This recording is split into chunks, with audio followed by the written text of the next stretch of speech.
Hello friends, எல்லாருக்கும் வணக்கம். நான் கத்திரிக்காய் காரக்குழம்பு தான் செய்ய போகிறேன். அப்புறம் கடுகு, வெந்தயம், வெங்காயம் எல்லாம் போட்டு வதக்கிட்டு, தக்காளி போட்டு வதக்கிட்டு, வெங்காயத்துக்கு கூட பூண்டு போட்டிருக்கேன்.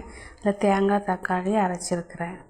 ஏன்னா வெங்காயம் வதக்கதே நல்லா போட்டுட்டேன். அப்புறம் கத்திரிக்காய், முருங்கைக்காய், தக்காளி, உப்பு போட்டு மிளகாத்தூள், மஞ்சத்தூள்லாம் போட்டு நல்லா வதக்கிட்டு, அப்புறம் தேங்காயும் தக்காளியும் அரைச்சி ஊற்றி குழம்பு மசாலாத்தூள் போட்டு தேவையான தண்ணி ஊற்றி, புளி தண்ணி ஊற்றி, உப்பு போட்டு நல்லா கொதிக்க வைக்கணும். பாருங்க, குழம்பு மசாலாத்தூள் போட்டிருக்கிறேன். இது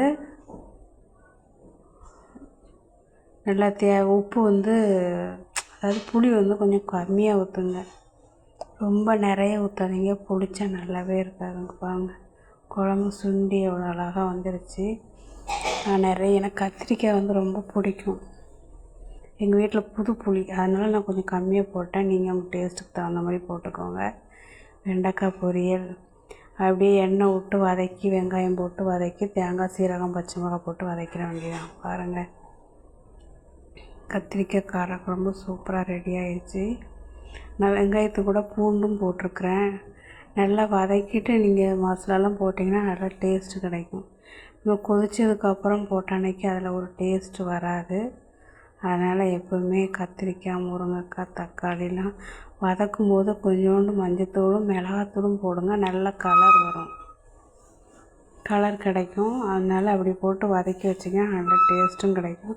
இந்த காயில் அந்த இதெல்லாம் இறங்கிவே இருக்கும், அந்த மிளகாத்தூள், மஞ்சத்தூள், உப்பு எல்லாமே. அது ஒரு டேஸ்ட்டு வித்தியாசமாக இருக்கும். அதனால் நீங்கள் அப்படி செஞ்சு பாருங்கள், நல்லாயிருக்கும்.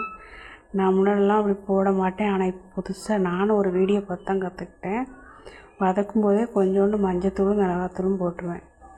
கறி குழம்பு வைக்கும்போதும் அதேமாரி தான் மிளகாத்தூள் போட்டு வதக்கிங்கன்னா அந்த கறி உள்ளே அந்த மிளகாத்தூள்லாம் இறங்கி நல்லா பிடிச்சிருக்கும். ஓகே, நீங்களும் இதேமாரி காரக்குழம்பு செஞ்சு சாப்பிடுங்க. சேனலுக்கு சப்ஸ்கிரைப் பண்ணுங்கள், லைக் பண்ணுங்கள், ஷேர் பண்ணுங்கள். வீடியோ பார்த்து என்ஜாய் பண்ணுங்கள். நீங்களும் இதேமாரி காரக்குழம்பு செஞ்சு சாப்பிடுங்க.